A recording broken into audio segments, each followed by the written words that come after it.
Okay. Yeah. So we had a bit of a crash, and I lost about 7 minutes of footage, but not to worry. Not much was done. Nothing of value was lost. And so what I'm doing is this is the bonus. This is the bonus part of this tutorial where I go over little tiny details, and we're just finishing up. So in the meantime, I've just kind of reset everything back to just after the break where I threw in a little star there. I threw in a pair of little diamonds and just carefully drew them because there were only two and they draw people's attention. And now I was thinking about, doing things like adding prints to these sleeves. You can have like a leaf print or a floral print or whatever. And I can make it look kind of dimensional. I'm going to try and wrap these lines around it. And then, I can, like, that's the pattern that I want to follow. That's the path that I want to follow. So I can, if I want, I can go for like a floral pattern. So floral would be,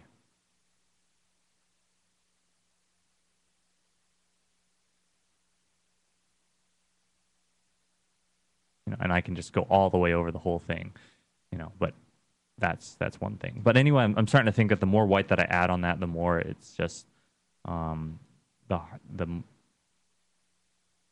the more it starts, the harder it becomes to, kind of keep track of it, and the more it becomes distracting. So I think I would prefer to just stick with the diamond motif.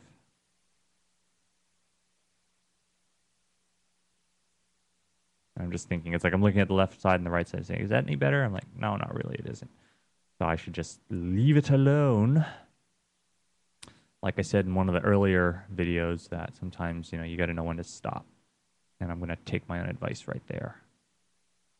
So I've got three teeny little details in 3 points.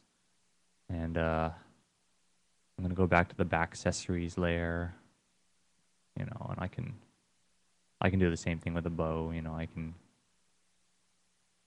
oops.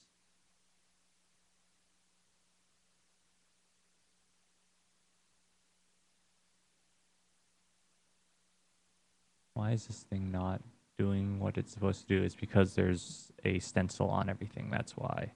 And because, oh, why is this not making color? Somewhere in there I have a stencil layer. There it is. Bastard.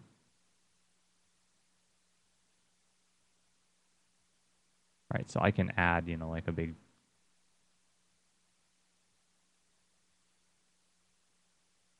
bow. Well, I don't know. How come that layer's there? Oh, because it's in front of the back hair layer.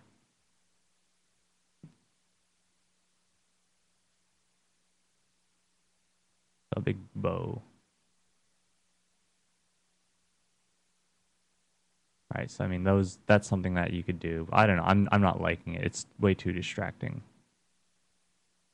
But here's the thing is that I'm at this kind of, I feel that it's important to test things out and just, see whether or not you like it.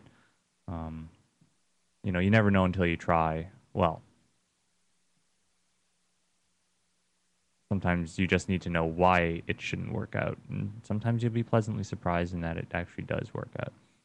I can add, wings and all that other stuff. So that's why this is the bonus one, because it's how to deal with all the non-essentials.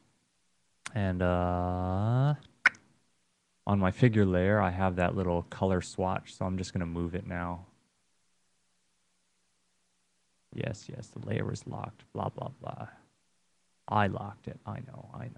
Okay, so I'll put that there, go back to the back accessories layer,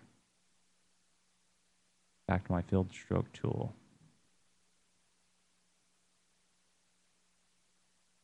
And I'm just drawing in some pretty simple wing shapes.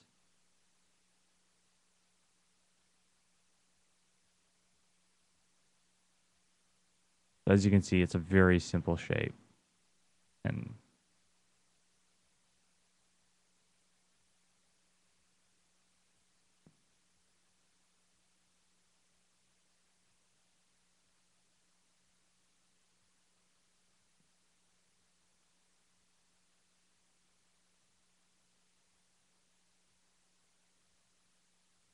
So as you can see, just cut it out really big, cut the shape large, and then, later you can remedy it.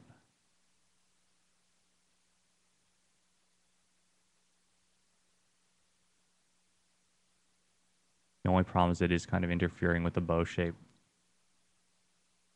So maybe smaller wings, are in order.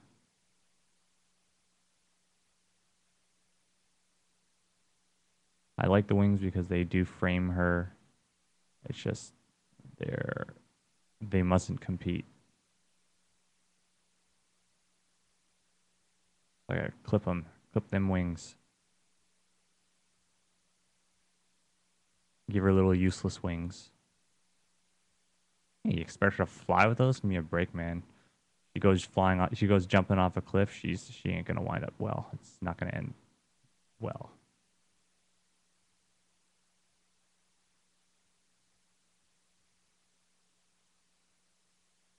I mean, yeah, it's like I'm drawing fantasy stuff, and yet I am firmly grounded in reality. I know, like I totally know. It's like, whatever I'm doing is like, yeah, this is a cutesy girly bow. Yeah, yeah, yeah, but whatever. It doesn't stop me from liking it. I am disgusted with myself. But whatever. It's not going to stop me from drawing it. I'm very honest with myself. So just shut up and enjoy the show.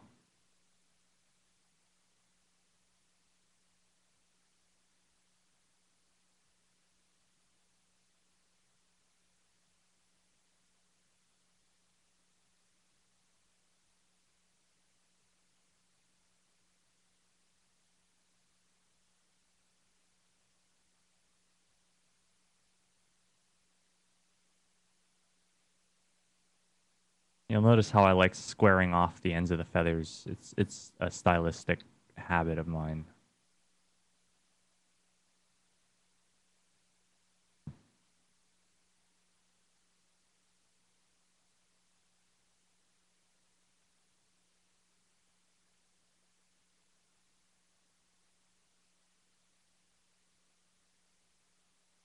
And as you can see, I'm kind of trying to attach it to, a kind of keel. I kill you. There we are.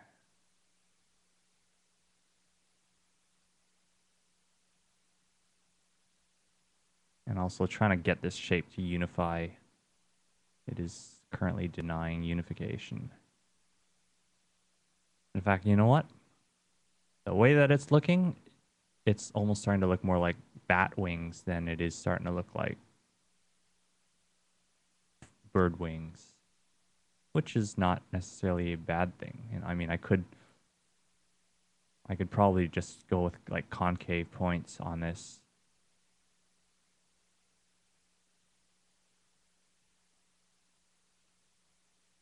Go for the bat wing look instead.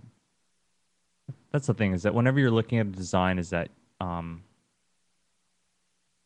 the most part, my designs, as you can see, like I don't make too many initial plans. This one kind of went without any initial plan. There are some that I have that do have initial plans, but this one was more or less, designed as an abstract, to show you how my improvisation process works. And so if you're in a case like that, you just got to roll with it and, do what the design wants, essentially, is what's happening. You remain observant, and, if the design wants something one way or the other, then you do what the design wants. You got to go with it. So if it calls for bat wings and the bat wings look right, then you go with it. And this is the thing about creativity, is that, creativity and using your imagination means that in my case, my imagination hands me ideas. It's like the muse. Sometimes an idea pops in there. I don't know where the hell I got the idea from. It came from my imagination. And all I'm doing is I'm simply obeying my imagination. I can't even take credit for it. It's like the idea comes to me, it's handed to me. But the way in which I work, allows that imagination to do its thing. You know, it allows the imagination to. I set up a fertile framework or structure, and the imagination figures out what it wants to fill in that gap that I create. This is why it's important to work in this. Well, this is why it's important for me to work in this very methodical way. It's because it allows me to utilize my own imagination to its fullest potential, and there's fewer conscious decisions that I have to make. The whole time my own imagination is saying, no, no, do this. No, no, do that. There's like a little art director in my head that's saying, you know, what looks cool and what doesn't.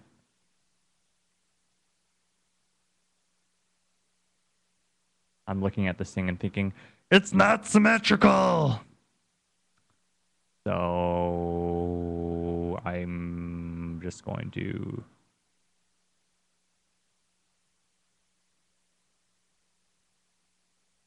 I need to look more at the thumbnail image that is showing up. Or I need to use the, you know, the reverse tool. I don't know. I'm a purist, I guess, and I like to look back and forth.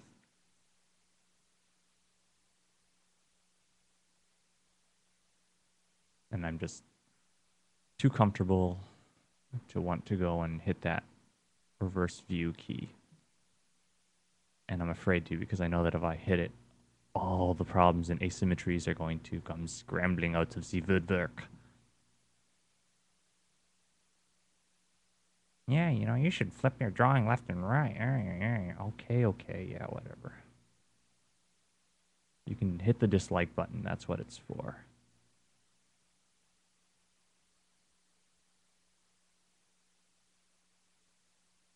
Okay, and so,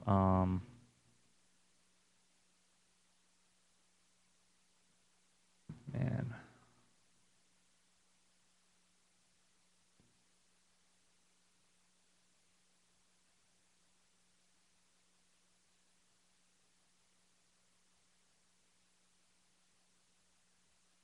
Oops, I cut away too much.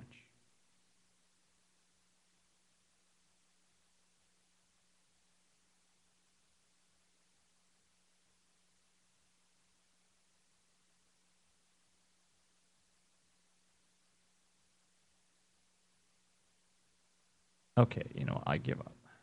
I am just going to use the cutting tool. In the end, he gives up and uses the cutting tool. Rejoice. Because I'm just too freaking tired and feeling crappy. I've been drawing nonstop for 2 hours. And so I am not all there.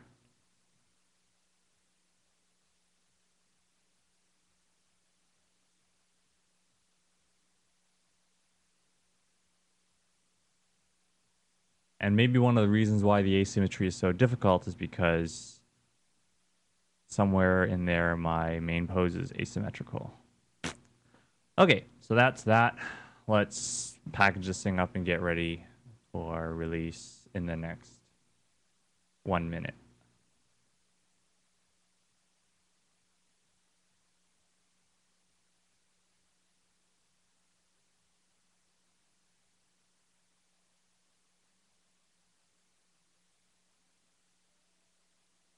Well, it's not happening. I know that. There's just no time.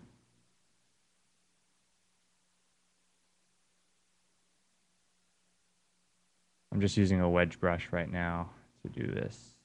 I will be continuing yet another part. My bonus will have a bonus.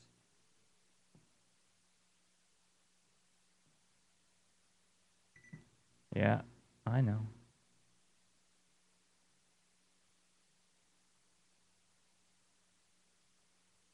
I would rather not rush this.